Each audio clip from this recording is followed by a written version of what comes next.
যুক্তরাষ্ট্রের বাণিজ্য মন্ত্রী হাওয়ার্ড লুটকিন জানিয়েছেন, মার্কিন অভিবাসীর ভিসা প্রকল্প H-1B এবং গ্রিন কার্ড নীতিতে বড় ধরনের পরিবর্তন আসতে যাচ্ছে শিগগিরই। মঙ্গলবার সামাজিক যোগাযোগ মাধ্যম এক্সে পোস্ট করা এক বার্তায় হাওয়ার্ড লুটকিন এ তথ্য নিশ্চিত করেছেন। এক্সে পোস্ট করা এক বার্তায় লুটকিন বলেন, বর্তমান H-1B ভিসা ব্যবস্থাটি খুব বাজে, কারণ এই ভিসা ব্যবস্থা মার্কিন কর্মীদের তুলনায় বিদেশ থেকে আসা কর্মীদের বেশি সুযোগ সুবিধা দিচ্ছে। যুক্তরাষ্ট্রের প্রতিটি বড় প্রতিষ্ঠান এতদিন বিদেশি কর্মীদের নিয়োগ দিয়ে এসেছে, এখন সময় এসেছে মার্কিন কর্মীদের নিয়োগ দেওয়ার।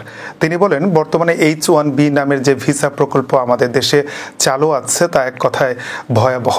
আমরা গ্রিন কার্ড ব্যবস্থাতে পরিবর্তন আনছি। বর্তমানে একজন মার্কিনীর বাৎসরিক গড় আয় $৭৫,০০০। অন্যদিকে গ্রিন কার্ডধারী একজন বিদেশি কর্মীর বাৎসরিক গড় আয় $৬৬,০০০। নতুন নীতিতে লটারি ব্যবস্থা বাতিল করে উচ্চ আয়ের আবেদনকারীদের অগ্রাধিকার দেওয়া হবে। এছাড়া ভিসা মজুরি ভিত্তিক ব্যবস্থায় রূপান্তরিত হবে। এ পরিবর্তনের প্রভাব পড়বে প্রবাসী ও বিদেশি কর্মীদের উপর। লুটকিন জানান, নতুন ব্যবস্থা যুক্তরাষ্ট্রের জন্য সোনার কার্ডের মতো হবে এবং দেশের সেরা ও মেধাবী শ্রমিকদের আগমন নিশ্চিত করবে।